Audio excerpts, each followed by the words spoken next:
نحمده ونصلي ونسلم على رسوله الكريم اما بعد فاعوذ بالله من الشیطان الرجیم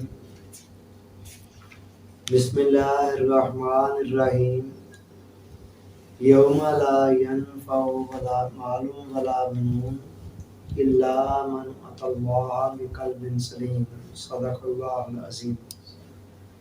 واجب الاحترام حاضرین و سامعین، اللہ رب العزت کا شکر ہے جس کی توفیق اور عنایت سے آج ہم سب لوگ اس ماہانہ شب بیداری کی خصوصی نشست کے اندر حاضر ہیں۔ گزشتہ 2 سٹنگز کے اندر ہمارا جو بیان چل رہا ہے وہ ہے قلب سلیم، سلامتی والا دل۔ پہلی نشست کے اندر ہم نے دل کی اہمیت کو بیان کیا کہ انسانی وجود کے اندر دل کی اہمیت کیا ہے، اس کی حیثیت کیا ہے، اور دوسری نشست کے اندر پھر بطور خاص قلب سلیم کو بیان کیا کہ قلب سلیم کی اہمیت کیا ہے اور اس کی پہچان، اس کی نشانیاں، علامات کیا ہیں۔ اب آج کی نشست سے ہم ان چیزوں کا بیان شروع کر رہے ہیں جو قلب سقیم کو قلب سلیم میں تبدیل کرتے ہیں۔ قلب سقیم سے مراد ہے بیمار دل جو دنیا کی محبتوں میں لت پت ہے، اخلاقی خرابیوں کا شکار ہے، اور قلب سلیم سے مراد ہے سلامتی والا دل، وہ دل جو اللہ کو بہت پسند ہے اور جس کے متعلق اس نے فرمایا کہ قیامت والے دن نہ تمہارے مال تمہارے کام آئیں گے اور نہ ہی تمہاری اولادیں تمہارے کام آئیں گی، میری بارگاہ میں اگر کوئی چیز تمہارے کام آنی ہے تو وہ صرف اور صرف قلب سلیم ہے، سلامتی والا دل۔ یہ ٹوٹل 4 چیزیں ہیں کہ جو دل اگر بیمار ہو تو اس کے لیے دوا کا کام کرتے ہیں، اور جب دوا کے نتیجے میں آپ کا دل صحت یاب ہو جائے تو پھر یہی چیزیں دل کے لیے غذا کا کام کرتی ہیں، پھر اس کو مزید تقویت دیتی رہتی ہیں۔ ان میں سے ٹاپ آف دی لسٹ سب سے پہلی چیز ہے صحبت صحیح۔ میں نے زندگی کے اندر جب بھی اس بات پر غور کیا کہ انسانی شخصیت کی تعمیر و ترقی کے اندر اور دل کی سلامتی کے لیے، تزکیہ نفس کے لیے، پرسنالٹی کی ڈیولپمنٹ کے لیے جو چیزیں بڑی امپورٹنٹ ہیں، ان میں سے ٹاپ آف دی لسٹ کون سی چیز ہو سکتی ہے؟ مجھے ہر دفعہ ایک ہی جواب ملا، صحبت صحیح، اچھی صحبت، نیک صحبت۔ آپ اندازہ لگائیں کہ اللہ تعالیٰ نے انسانوں کی ہدایت اور رہنمائی کے لیے اس کائنات کے آغاز سے ہی 2 چیزوں کو بھیجنا شروع کیا، ایک انبیاء کو، انسانوں کو، کہ وہ لوگوں کی ہدایت اور رہنمائی کا کام کریں، اور دوسری چیز کتاب، مختلف انبیاء پر کتابیں آئیں نا، تو یہ دونوں چیزیں مختلف ادوار کے اندر آتی رہیں۔ اب ایسا تو کئی مرتبہ ہوا کہ نبی آیا لیکن ساتھ کتاب نہیں آئی، لیکن ایسا ایک مرتبہ بھی نہیں ہوا کہ کوئی کتاب انسانوں کی ہدایت کے لیے آ گئی اور ساتھ نبی نہ آیا۔ یہاں سے پتہ چلتا ہے کہ لوگوں کی ہدایت کے لیے کتاب کی اہمیت اپنی جگہ پر، مگر کتاب سے کہیں زیادہ اہمیت ایک جیتے جاگتے انسان کی ہوتی ہے۔ پھر نبوت کا یہ سلسلہ چلتا رہا یہاں تک کہ تاجدار کائنات امام الانبیاء حضور علیہ السلام ختم نبوت کا تاج پہن کر آ گئے، اور نبوت کا سلسلہ قیامت تک کے لیے کلوز ہو گیا۔ اب پھر اللہ نے کیا کیا لوگوں کی ہدایت کے لیے؟ اب کسی نئے نبی نے تو آنا نہیں تھا، قیامت تک کے لیے سلسلہ اولیاء کا اجرا کر دیا۔ اب قیامت تک اولیاء ہر دور میں آتے رہے ہیں، آ رہے ہیں اور آتے رہیں گے، تو یہ سلسلہ چلتا رہا۔ یہ جو صحبت کی اہمیت ہے، کسی اچھے لوگوں کی یا اچھے آدمی کی صحبت میں بیٹھنا، اس کی اتنی زیادہ آپ دیکھیں کہ اس کا اثر ہے کہ حضور علیہ السلام کی صحبت کے اندر آ کر جو لوگ ایمان کی حالت میں بیٹھ گئے وہ صحابی بن گئے۔ یہ صحابی کا لفظ ہی صحبت سے بنا ہے، یعنی ایمان کی حالت میں حضور علیہ السلام کو تک لینے والا شخص، یک نگاہ ناز جانا قیمت ایمان ماں، جو شخص حضور علیہ السلام کی حیات طیبہ میں، ظاہری حیات طیبہ میں آ کر ایمان کی حالت میں ایک لمحے کے لیے بھی حضور علیہ السلام کی مجلس میں بیٹھ گیا، ایک لمحے کے لیے حضور علیہ السلام کو تک لیا، وہ صحابی بن گیا۔ اور بعد میں آنے والے بڑے بڑے غوث قطب اور ابدال بھی اس کی گرد کو بھی نہیں پہنچ سکے جو صحابی بن گئے۔ تو یہ صحابیت اتنا بڑا شرف ہے، اتنا بڑا مقام ہے کہ وہ شخص چاہے دور دراز کا دیہات کا رہنے والا ہے، اگر وہ ایک لمحے کے لیے بھی آ کر حضور علیہ السلام کی مجلس میں بیٹھ گیا تو حضور علیہ السلام کی امت کا کوئی بڑے سے بڑا ولی بعد میں آنے والا جو سال ہا سال تک مجاہدے اور ریاستیں کرتا رہا ہو، راتوں کو جاگ کر اللہ کی عبادت کرتا رہے، وہ اس صحابی کے مقام اور مرتبے کو نہیں پہنچ سکتا۔ یہ صحبت ہی تھی جس کے متعلق علامہ اقبال نے فرمایا کہ اگر کوئی شعیب آ جائے میسر، شبانی سے کلیمی 2 قدم ہے۔ یہ حضرت موسیٰ علیہ السلام کے واقعے کی طرف اشارہ ہے کہ حضرت موسیٰ علیہ السلام کو شعیب علیہ السلام نے فرمایا کہ میں تمہارے ساتھ اپنی ایک بیٹی کی شادی کر دیتا ہوں، اس شرط پر کہ تمہیں 8 سال تک میرے ہاں قیام کرنا ہوگا۔ موسیٰ علیہ السلام ایگری ہو گئے۔ اب اس 8 سال کے قیام کی حکمت کیا ہے؟ اللہ تعالیٰ اپنے نبیوں کو جن کو نبوت سے سرفراز کرنا ہوتا ہے ان کو زمانے والے استادوں کے سامنے جا کر نہیں بٹھایا کرتا، تاکہ کل کو کوئی یہ نہ کہے کہ لو جی کل تو یہ میرے پاس پرائمری میں پڑھ رہا تھا اور آج نبی بن بیٹھا ہے۔ سو اللہ تعالیٰ اپنے خاص لطف و کرم سے ان کی تربیت کیا کرتا ہے۔ تو شعیب علیہ السلام خود پیغمبر تھے، ان کے پاس اپنی حکمت کے تحت موسیٰ علیہ السلام کو بھیجا اور وہ وہاں رہے تو بکریاں چرا رہے تھے، چراتے چراتے اس کے بعد نبوت مل گئی۔ اس کی طرف اشارہ کرتے ہوئے علامہ نے فرمایا کہ اگر کوئی شعیب آ جائے میسر، شبانی سے کلیمی 2 قدم ہے۔ تو یہ صحبت کے اثرات بڑے عجیب و غریب ہیں۔ حضور علیہ السلام نے فرمایا الرجل علی دین خلیلہ فلینظر احدکم من یخالل الیہ، ہر شخص جو ہے وہ اپنے دوست کے مذہب پر ہوتا ہے، بس تم میں سے ہر شخص کو دیکھنا چاہیے کہ وہ دوستی لگا کس سے رہا۔ مطلب یہ کہ انسان جس طرح کے دوستوں کی صحبت میں بیٹھتا ہے، چاہتے یا نہ چاہتے ہوئے چپکے ان کے رنگ کے اندر رنگتا چلا جاتا ہے۔ یہ جو حضور علیہ السلام نے حدیث میں فرمایا کہ آدمی اپنے دوست کے مذہب پر ہوتا ہے، تو آدمی کو چاہیے کہ ذرا دوستی سوچ سمجھ کر لگائے۔ اسی بات کو انگریزی کے ایک قول میں یوں کہا گیا کہ a man is known by the company he keeps، ایک آدمی اپنے دوستوں کی صحبت سے پہچانا جاتا ہے۔ اور بعض لوگوں کا یہ کہنا ہے کہ اگر آپ کسی کی پرسنالٹی کا جائزہ لینے چاہتے ہیں نا کہ وہ کیسا ہے کیسا نہیں ہے، اس کے جسٹ قریبی 5 دوستوں کو دیکھ لیں، جو ان کی عادات و اطوار طور طریقے ہوں گے نا، انہی کی جھلک آپ کو اس بندے کے اندر نظر آ رہی ہو۔ یہ ہے صحبت کے اثرات۔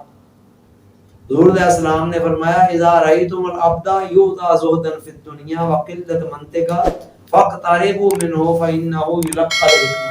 فرمایا لوگوں، جب کسی ایسے شخص کو دیکھو جسے دنیا کے اندر زہد عطا کر دیا گیا ہے، یعنی دنیا کے اندر زیادہ دلچسپی اس کی نہیں رہی اور باتیں کم کرتا ہے، فاقتربوا منہ، اس کے قریب ہو کر بیٹھا کرو، فانہ یلقى الحکمہ، بے شک اسے اللہ کی طرف سے حکمت کی دولت سے نوازا گیا ہے، اور چونکہ اس کے پاس حکمت ہے، دانائی ہے، وزڈم ہے، جب تم اس کے پاس بیٹھو گے تو تمہیں بھی وہ دانائی اور وزڈم منتقل ہونا شروع ہو جائے گی۔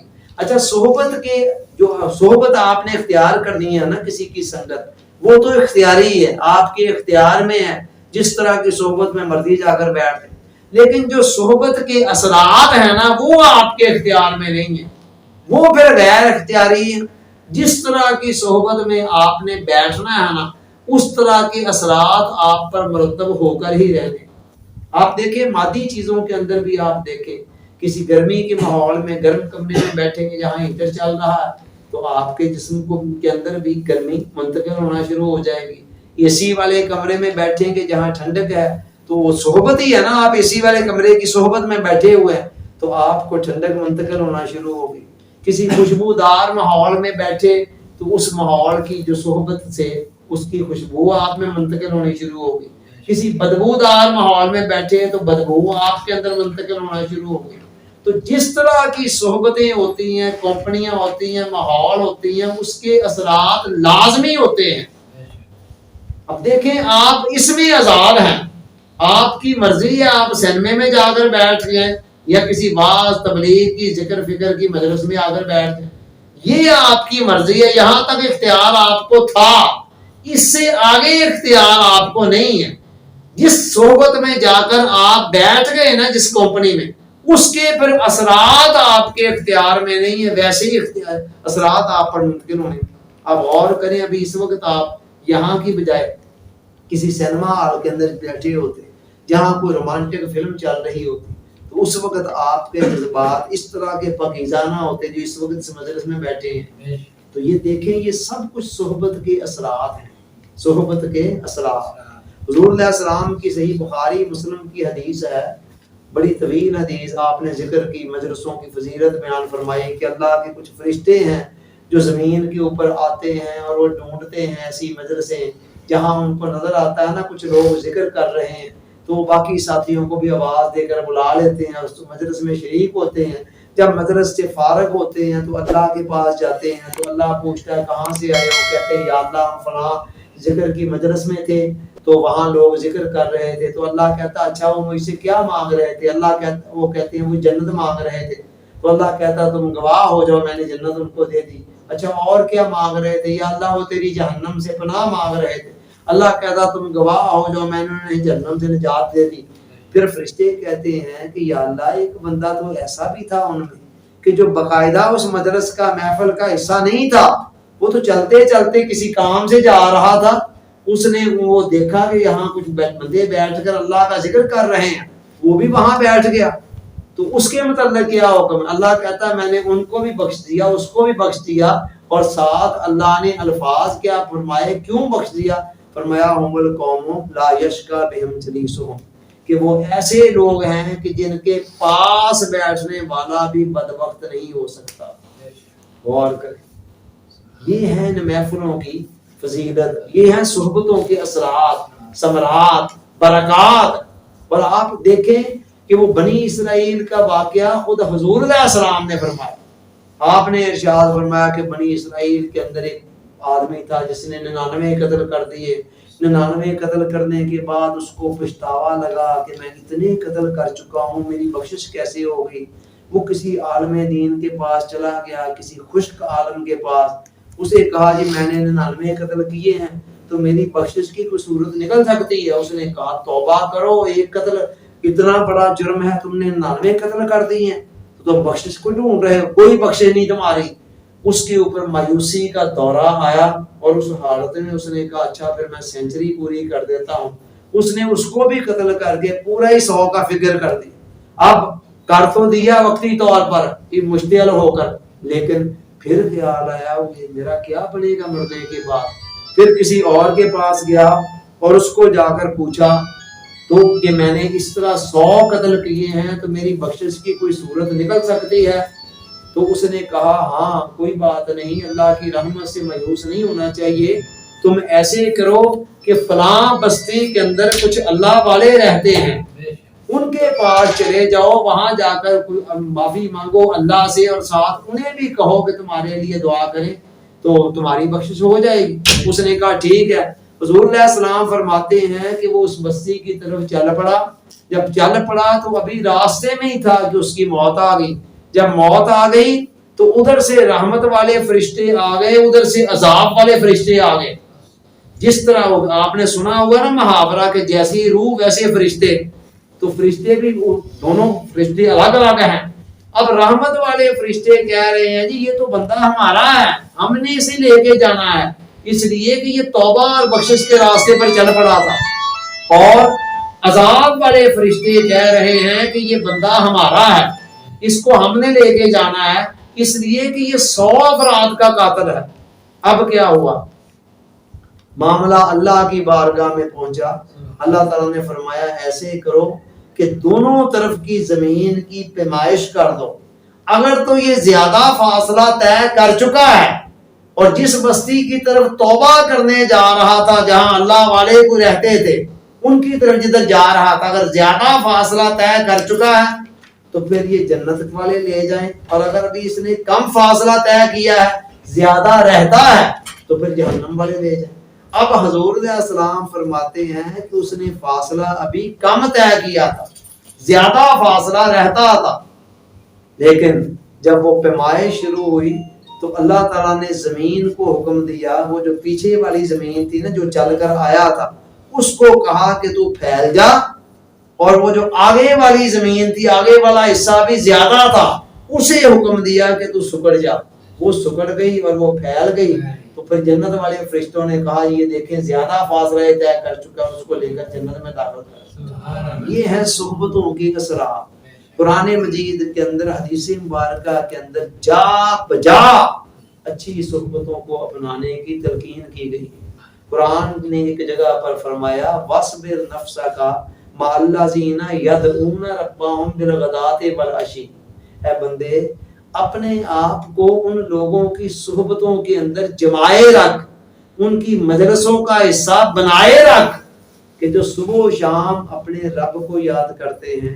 اور یریدون وجہ، کیوں اسے یاد کرتے ہیں، کیا چاہتے ہیں؟ صرف اور صرف اس کی رضا کے طلبگار ہوتے ہیں. فرمایا ولا تعدو عیناک عنہم، اور اپنی نگاہوں کو ان سے ہٹا نہ لینا، ان کی طرف سے بے رخی نہ اختیار کر لینا. اگر ایسا کر لیا تو ترید و زینت الحیات الدنیا، تو دنیا کی رونقوں اور زینتوں کے اندر گم ہو جائے گا اور گم ہو کر تباہ و برباد ہو جائے گا. سو اللہ رب العزت نے بھی صحبتوں کو اپنانے کا حکم دیا. اور آج کے دور کے اندر حالات جس طرح بگڑے ہوئے ہیں نا، اس کے اندر بطور خاص اچھی صحبتوں کی بہت ضرورت ہے. مولانا روم نے صحبتوں پر بڑا زور دیا. کہتے ہیں گردے مستاں گرد گر میں کم رسد بوئے رسد. اے بندے جن لوگوں نے عشق الہی کی شراب پی ہوئی ہے نا، ان کے پاس بیٹھا اٹھا کر ان کے پاس آیا جایا کر، اس لیے کہ جب آئے جائے گا ان کے پاس بیٹھے گا نا تو شراب عشق الہی کے کوئی 2 گھونٹ تجھے بھی مل جائیں گے.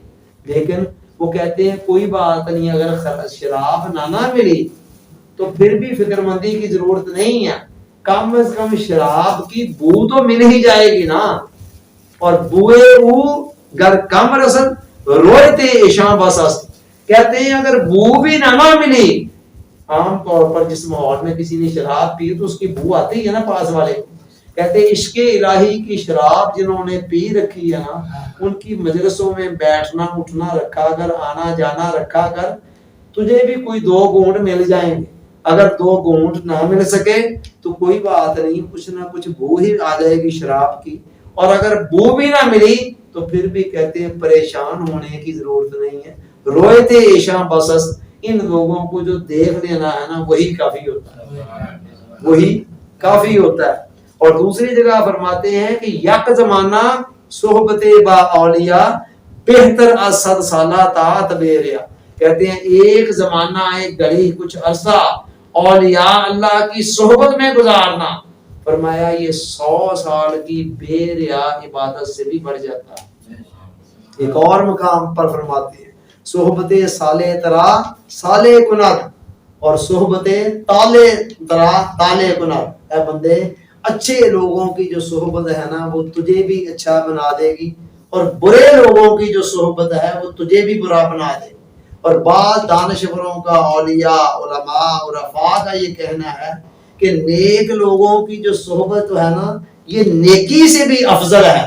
یعنی آپ خود کوئی نیکی کا کام کر رہے ہیں تو اس سے بھی افضل یہ ہے کہ آپ کسی نیک صحبت میں بیٹھے. اور کہتے ہیں برے لوگوں کی جو صحبت ہے یہ برائی سے بھی زیادہ بدتر ہے. یعنی آپ کا اپنا کسی برے کام میں مشغول ہو جانا اس سے بھی زیادہ برا یہ ہے کہ آپ برے لوگوں کی صحبت میں بیٹھے ہوئے. برے لوگوں کی صحبت میں بیٹھے ہوئے. قرآن مجید جا بجا کہتا ہے کہ ایسے لوگوں کے ساتھ اپنا تعلق.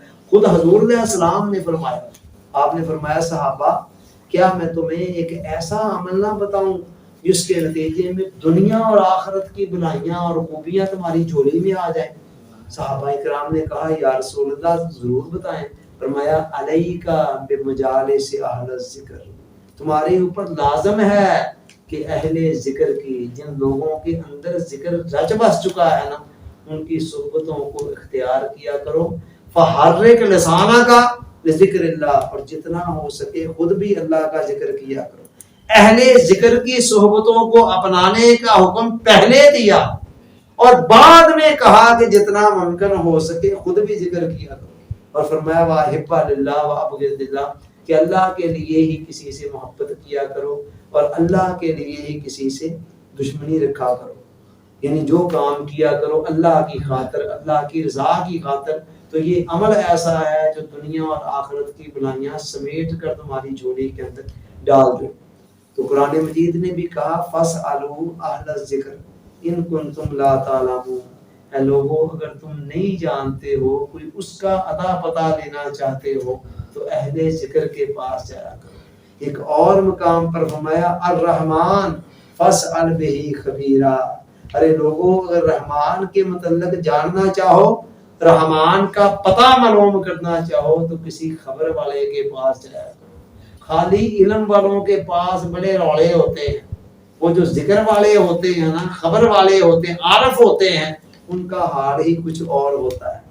یہی وجہ ہے کہ امام احمد بن حنبل رحمۃ اللہ علیہ خود اتنے بڑے امام ہو کر, علم کے اتنے بڑے پہاڑ ستون ہو کر, حضرت بشر حافی جو اس زمانے کا ایک دیوانہ اور مجذوب سا شخص تھا, اللہ کا ولی تھا, ان کی محفل میں جایا کرتے تھے. وہ بہت زیادہ پڑھے لکھے نہیں تھے بشر حافی, لیکن عشق الہی کی شراب انہوں نے پی رکھی تھی. تو کسی نے کہا کہ اے امام احمد بن حنبل, آپ خود اتنے بڑے ہو کر بشر حافی کی صحبت میں جا کر بیٹھتے ہیں. فرمایا لوگ مسئلے پوچھنے کے لیے میرے پاس آتے ہیں, میں اس کی خبر لینے کے لیے اس کے پاس جاتا ہوں.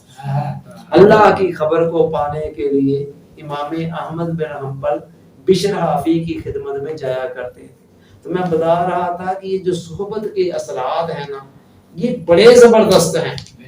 آپ کے اختیار میں ہے صحبت, آپ کون سی اپناتے ہیں کون سی نہیں اپناتے. لیکن جو صحبت بھی آپ نے اپنا لی, اس کے پھر جو اثرات ہیں نا وہ آپ کے اختیار میں نہیں ہے. ٹھیک ہے, اب دیکھیں بے جان چیزوں کے اندر صحبت کے اثرات آپ دیکھیں کہ لوہے کے ٹکڑے کو آپ آگ میں رکھیں کچھ دیر, تو بعد میں جب آپ نکالتے ہیں تو آگ کی طرح سرخ اور آگ کی طرح ہی گرم ہوتا ہے. اس کو چھونا ایسے ہی ہے جیسے آپ نے آگ کا انگارہ چھو لیا. اسی طرح آپ پھول اگر کچھ عرصہ کسی کپڑے کے اندر لپیٹ دیں تو بعد میں پھولوں کو نکال دیں تو کپڑے کے اندر سے پھولوں کی خوشبو آ رہی ہوگی. مولانا اپنا ہمارے میاں محمد بخش صاحب نے فرمایا نا کہ جس کنی اندر پھول بدے ہون خوشبو پویر مالوں, درد منداں دے سخن محمد دین گواہی حال. اسی طرح جو حال والے لوگ ہیں ان کے جو سخن ہے نا وہ گواہی دے رہے ہوتے ہیں کہ یہ کوئی صاحب حال بول رہا ہے. تو یہ صحبت کے اثرات ہیں. آپ نے دیکھا ہے ہمارے یہاں نئے نئے پھل, نئی نئی سبزیاں آ رہی ہیں. ہمارے بچپن کے زمانے میں آم کی جسٹ 1 یا 2 قسمیں تھیں, یہ چونسا, یہ دسہری, یہ انور ٹور اور دوسرے تیسرے پتہ نہیں کیا کیا, یہ ہماری دیکھتے دیکھتے مار دے وجود میں. اب یہ کیسے آ گئی؟ اب غور کریں جو میتھڈ ہے وہاں چلتا زراعت کی دنیا میں لیٹسٹ پتہ نہیں کچھ اور بھی آ گیا ٹیکنالوجی. عام طور پر جو پہلے سے چلا آ رہا وہ یہ ہے کہ جس پھل کو دوسرے کے ساتھ اس کا کوئی ذائقہ اس میں پیدا کرنا ہونا, اس کی قلم لے کر اور ادھر سے اس کی قلم لے کر دونوں کو جوڑ دیتے ہیں. کچھ عرصہ وہ آپس میں ملی جلی رہتی ہے تو اثرات ایک دوسرے کی طرف منتقل ہو جاتے ہیں. اسی طرح مقناطیس بنانے کا ایک طریقہ یہ بھی ہے کہ وہ کیا کرتے ہیں، مقناطیس کے ٹکڑے کو لوہے کے ٹکڑے پر رگڑتے ہیں تو اس کے اندر مقناطیسی اثرات پیدا ہو جاتے ہیں. تو یہ بے جان چیزوں تک کے اندر یہ اثرات نظر آ رہے ہیں. پوری کائنات کا خالق مالک ایک ہی خدا ہے. ٹھیک ہے، تو جو مادی دنیا کی اصول ہیں نا، یہ روحانی اور مانوی دنیا کی حقائق کو سمجھنے کا ایک بہت بڑا ذریعہ بن چکے ہوئے ہیں. 5 سال یا 7 سال تک MBBS ڈاکٹر لگاتا ہے تھیوری پڑھنے میں، حالانکہ وہاں بھی ساتھ پریکٹیکل بھی چل رہے ہوتے ہیں، لیکن اسے اس وقت تک پریکٹس کی اجازت نہیں ملتی. امتحان چاہے وہ فرسٹ ڈویژن میں پاس کر دے، جب تک وہ کسی ڈاکٹر کی صحبت میں رہ کر 1 سال ہاؤس جاب نہیں کرتا ہے، بڑے ڈاکٹروں کے ساتھ رہ کر کام کرتا ہے. کسی بھی فن کو سیکھنے کے لیے آپ 100 کتابیں پڑھ لیں، جب تک آپ کسی استاد کے پاس نہیں جاتے ہیں. خالی کتابوں کا پڑھنا، عام طور پر آپ تیراکی سیکھنا چاہتے ہیں، آپ کتابیں پڑھ پڑھ کر چھلانگیں لگا دیں تو آپ نہیں تیر سکیں گے. لیکن کوئی آپ کو بتانے والا ہوگا، وہ کہے گا یہاں غلطی کر رہے ہیں، یہاں سے ایسے کریں، ایسے نہیں ایسے کریں، تو فوراً سمجھ میں آنی شروع ہو جاتی ہے. تو دنیا کے ہر فن کو سیکھنے کے لیے بھی عام طور پر کسی رہنما کی ضرورت ہوتی ہے. تو اسی طرح صحبتوں کی ضرورت اللہ کے راستے پر چلنے میں یہ صحبت سعید بڑا امپورٹنٹ کردار ادا کرتی ہے. بیٹھے بٹھائے اس کم خرچ اور بالا نشین والا محاورہ آپ نے سنا ہوا ہے کہ تھوڑا لگا کر آپ زیادہ نتیجہ لے لیں، وہ محاورہ بالکل عین اس پر فٹ آتا ہے یہ صحبت سعید پر، کہ آپ نے کرنا کچھ نہیں ہے. کسی اچھی صحبت میں جا کر بیٹھنے کے لیے اپنے آپ کو لے کے جانے کا وہاں ارادہ ہی کرنا نا بس. جہاں وہاں جا کر جب آپ بیٹھ گئے تو پھر بیٹھے بیٹھے جتنی دیر وہاں بیٹھے رہے اتنی دیر جو اثرات چپکے آپ کے اندر منتقل ہو رہے ہیں اس میں آپ کو کچھ نہیں کرنا پڑ رہا، بس بیٹھے بٹھائے منتقل ہو رہے ہیں. چاہے اگلا بندہ بات کر رہا ہے یا بات نہیں کر رہا، یا آپ بیٹھے ذکر کر رہے ہیں، جو کچھ بھی ہو رہا ہے ہر صورت کے اندر اس کے نتائج اثرات مل رہے ہیں. آپ اندازہ لگائیں صحابہ کہف کا جو کتا تھا وہ کیا تھا، اس کا کمال کیا تھا. کتا ہی تھا نا، نجس پلید، لیکن چند نیک لوگوں کی صحبت میں بیٹھ گیا تو وہ بھی شیخ الکلاب بن گیا، کتوں کا شیخ بن گیا. ٹھیک. اور میاں صاحب نے کہا تھا نا کہ فضل تیرے نال لوہے تر دے پھٹیاں دے سنگ رل کے تے کتے بھی جنت جان محمد سنگ بڑیاں دے رل کے. کتے بھی جنت میں چلے جاتے ہیں اور لوہے پھٹوں کے سنگ. ویسے آپ 1 کلو لوہا پانی میں ڈالیں وہ فوراً ڈوب جائے، آپ 10 کلو لوہا اٹھا کر کسی لکڑی کے تختے کے اوپر رکھ دیں تو وہ نہیں ڈوبے. یہ صحبت کی مثالیں ہیں، مادی دنیا کی مثالیں ہیں جن سے ہم روحانی اور مانوی حقائق کو بھی سمجھ سکتے ہیں کہ کس طرح جس طرح یہ صحبتیں اثر کرتی ہیں اسی طرح وہ صحبتیں بھی اثر کرتی ہیں. اب سوال یہ ہے کہ کسی اچھی صحبت کی پہچان کیا ہے، کیسے پتا چلے کہ یہ بندہ اس قابل ہے کہ نہیں کس کی صحبت میں بیٹھا ہے. حضور علیہ السلام نے فرمایا الا انبئکم بخیارکم، کیا تمہیں یہ نہ بتاؤں کہ تم میں سے بہتر لوگ کون سے ہیں. صحابہ نے کہا یا رسول اللہ ضرور. فرمایا خیارکم الذین اذا ذکر اللہ، بہترین لوگ وہ ہیں کہ جن کو دیکھ کر خدا یاد آ جاتا ہے. جن کو دیکھ کر خدا یاد آ جائے وہ جھکوں اور کبوں میں ہیں یا نہیں ہیں، ان کے پاس مریدوں کا کوئی جگمٹا ہے یا نہیں ہے، ہر صورت میں اس قابل ہیں کہ ان کی صحبت اپنائی جائے. حضرت حسن بصری رحمت اللہ علیہ فرمایا کرتے تھے کہ لوگوں جب کسی سے دوستی لگاؤ تو دوستی لگاتے وقت یہ دیکھ لیا کرو کہ یہ کل قیامت والے دن کام آ سکے گی کہ نہیں. جس دوستی نے قیامت تک جانا ہو اسے لگا لو، جو وہاں تک نہ جا سکتی اس دوستی کو رہنے دو. اب قیامت والا دن کیا ہے؟ قرآن نے کہا یوم یفر المرء من اخیہ وامہ وابیہ وصاحبتہ وبنیہ لکل امرئ منہم یومئذ شأن یغنیہ. فرمایا قیامت والا دن اتنا ہولناک ہوگا کہ ہر شخص اپنے بھائی سے، ماں سے، باپ سے، بیوی سے، بچوں سے، ہر کسی سے بھاگ رہا ہو. وجہ کیا؟ ہر کسی کو اپنی اپنی اتنی پڑی ہوگی کہ ہر کوئی ایک دوسرے کو اپنا دشمن سمجھ رہا ہو. اسی طرح قرآن نے کہا الاخلاء یومئذ بعضهم لبعض عدو، قیامت والے دن ساری دوستیاں دشمنیوں میں بدل جائے گی الا المتقین، سوائے متقیوں کی دوستیاں. جو اللہ والوں کی دوستیاں ہوں گی جو اللہ کی خاطر لگی ہوں گی وہ قیامت والے دن بھی دشمنیوں کے اندر نہیں بدلیں گے. سو اس لیے اب آپ کہیں گے کہ ٹھیک ہے صحبت کی اہمیت تو بڑی ہے مگر اس دور کے اندر اللہ والوں کو کہاں تلاش کریں. ٹھیک ہے اللہ والے کم ہو گئے ہیں لیکن ختم باردار نہیں ہوئے. قیامت تک اولیاء کا سلسلہ چلنا ہے. ڈھونڈنے والوں کو ہم دنیا بھی نہیں دیتے ہیں. آپ کا ذوق اور شوق ہونا چاہیے تو کوئی نہ کوئی اللہ تعالیٰ بندہ ملا ہی دے گا. اور جب تک کوئی نہیں بھی ملتا تب تک اور متبادل بتیرے ہیں. مثلا 5 وقت کی نماز آپ جماعت کے ساتھ پڑھتے ہیں تو یہ بھی ایک اچھی صحبت ملتی ہے آپ کو. نمازی جو جتنے کھڑے ہوتے ہیں چاہے ان میں کوئی ولی ہے یا نہیں ہے لیکن وہ چند لوگ جب مل کر جماعت کے ساتھ نماز ادا کر رہے ہیں کہ امام کے پیچھے تو وہ بھی ایک اچھی صحبت ہے. اسی طرح کسی ذکر کی مجلس میں جا کر بیٹھتے ہیں وہاں کوئی ولی ہے یا ہمارے جیسے عام لوگ بیٹھے ہیں یہ بھی ایک اچھی صحبت ہے. کسی درس و تدریس کی محفل میں بیٹھ کر جا کر بیٹھتے ہیں جہاں قرآن و حدیث کی اچھی باتیں ہو رہی وہ بھی ایک اچھی صحبت ہے چاہے وہاں کوئی ولی ہے یا نہیں ہے. اسی طرح اولیاء کے بزرگوں کی کتابیں جو ہیں ان کو پڑھنا اور اسی طرح نیٹ پر تو خطابات بھی ہر قسم کے مل جاتے ہیں. اللہ والوں کے اچھے لوگوں کے خطابات سننا یہ بھی اچھی صحبت. یہ ساری کی ساری چیزیں ایک سبسٹیٹیوٹ ہیں نعمت بدل ہیں. جیسے ایک گولی نہیں ملتی ہے ڈاکٹر لکھ کے دیتا وہ کہتا چل یہ نہیں ملتی یہ لے لو یہ نہیں تو یہ لے لو.